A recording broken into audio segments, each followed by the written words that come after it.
Itinaas na nga ng Pag-asa ang Public Storm Warning Signal number 1 sa mga probinsya ng Bataan at Zambales dulot ng bagyong Marce.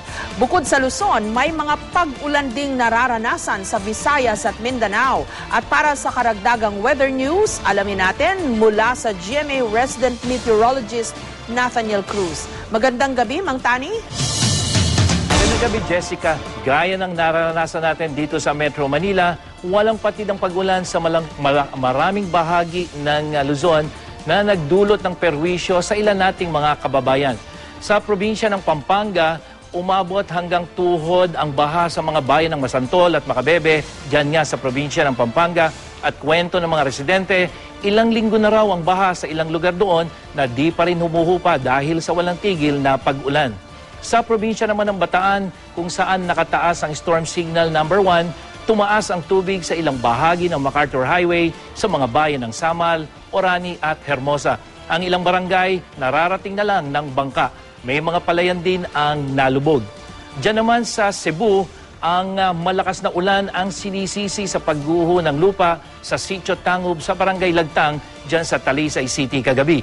Ang isang kalye kinain na ng gumuhong bato at lupa, kaya naging peligroso ito sa mga dumaraang motorista. Maswerteng walang nasaktan sa landslide. At binayo rin ng malakas na ulan at hangin ang mga taga Kidapawan City dyan sa North Cotabato. Sinabayan pa ito ng pansamantalang pagkaputol ng kuryente, kaya naging pahirapan sa ilang motorista ang pagbiyahe. Jessica, huling namataan ng Pag-asa ang bagyong Marce dyan sa kanlurang bahagi ng Zambales. Nananatili ang storm signal number 1 sa mga probinsya ng Zambales at Bataan. Napakalakas sa pag-uulan ang nararanasan ngayon sa mga naturang probinsya, kaya iba yung pag-iingat po ang dapat gawin ng ating mga kapuso. Taglay ng bagyong Marce ang lakas ng hangin umaabot sa 85 km per hour near the center at bugso na hanggang 100 km per hour. Sa datos na nakalap ng Weather Central, halos di naman kumikilos sa kinaroroonan nito ang bagyong Marce, kaya posible pa rin ang kanyang paglakas habang nasa karagatan.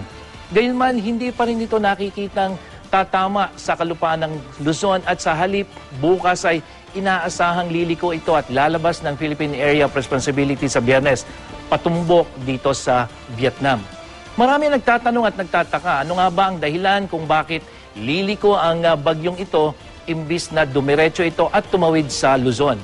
Sa datos na nakala pa rin ng Weather Central, yung mga pakurbang linyang inyo pong nakikita mula sa China ay ito yung hangin dahil sa umiiral na reeds of high pressure area. At alam naman natin na kapag may high pressure area, itinataboy nito ang anumang weather system sa daraanan nito. Unang-una, dahil mas malaki yung high pressure area kaysa dito sa bagyo. At sa kaso ng bagyong Marce, itinutulak ng reeds na ito yung pong bagyo pakanlurang direksyon o papalayo dito sa atin, papalabas ng PAR. At sa mga darating pang araw, tutulong sa pagtatabi nito yung easterly wind mula sa Pacific Ocean. Kaya naman sa iba't ibang numerical models natin, ang bagyong si Marce hindi pa rin nakikitang direktang mananalasa sa Luzon at sa halip nga ay aatras at tutungo ng Vietnam.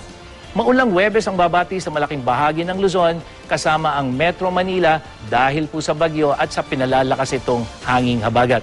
Ang western section naman ng Visayas ay ganito rin ang maasahang panahon bukas at ang natitirang bahagi ay magkakaroon na lamang ng mga dagliang ulan at pagkulog-pagkidlat. Samantala sa buong Mindanao naman, mas makakaasa po ng mas maaliwalas na panahon pero mayroon pa rin mga pagkulog at pagkidlat na dapat matyagan ng ating mga kababayan. Kaya mainam pa rin po mag-ingat at maghanda para iwas disgrasya. Jessica? Mang Tani, mukhang napakalawak po nitong coverage area nitong bagyong Marce. Hindi lang Luzon, pati Visayas at ilang parte ng Mindanao. Tama po ba? Tama yun, Jessica. Pero ang nangyayari kasi, maliban dito sa itong tinitingnan natin na yung rainfall forecast, itong sentro ni Marce, maliban dyan dahil nga sa pamamayani ng hanging habagat, kaya kahit yung Kabisayaan ay apektado. Pero yan ay hindi actually dito sa sentro ng bagyo, kung hindi doon sa pinaiigting nitong hanging habagat. Kaya mas malaki ang nasasakop ng mga pag-ulan nitong bagyong ito at nunyang hanging habagat. Okay, unfortunately, Mang Tani, kagabi parang hindi siguro tayo napanood o hindi tayo pinakinggan nung sinabi natin na dapat mag-abang sila kung ano ang magiging sitwasyon kaninang madaling araw dahil late na naman ang suspension ng classes o mag-project na tayo. Bukas po, para madaling araw pa lang, medyo alam na ng mga magulang at mga estudyante kung magiging maulan ba at sana mas magiging maagap bukas itong ating mga local government officials at mga ahensya na kailangan mag-anunsyo kung may pasok o wala. Jessica, kung babalikan natin itong ating rainfall forecast, dahil dito makikita natin kung ano yung mga pag-ulan hanggang bukas yan. So yung tinitingnan natin kulay green na yan, Jessica, hanggang bukas yan, makikita natin na may mga pag-ulan pa. Ito po yung Metro Manila, kaya asahan pa rin natin yung maulang panahon, hindi lang dito sa Metro Manila, Southern Luzon, hanggang dyan sa may Western Luzon, asahan pa rin po natin. Kaya po ngayon pa lamang, pinapaalalahanan natin yung mga kababayan natin, patuloy po ang pag-ulan sa mga nabanggit nating lugar dahil hindi pa po lumalayo yung bagyong si Marce dito sa Luzon. Sa Weather Central, Mang Tani, malalaman ba natin kung anong oras yung inaasahan nating mabigat o medyo moderate? Kasi alam naman natin, pag kahit konting ulan lang, baha na di ba? Ano ho bang oras ang dapat bantayan? Pangkaraniwan kasi, Jessica, pagka ganitong habagat, yun talagang malalakas sa pag-ulan ay yung mga bandang alas 4, alas 5 hanggang alas 6 ng umaga. At yun yung dapat na naka-alerto yung ating mga local officials. At pagkatapos nyon, bahagyang huhupayan at pagdating na naman ng mga bandang alas 12 hanggang pahapon, hanggang paggabi, muli na namang lalakas siya. Kaya kung mapapansin mo dito, may nakikita lang tayong kulay green muna dahil yan mahina hanggang katamtaman pero biglang nagkakaroon ng mga pula. So yun yung mga malalakas sa pag-ulan. So yung madaling araw na ulan at pagdating ng hapon at gabi, yan po yung pangkaraniwang mga oras na lumalakas ang pag-ulan. Ayun.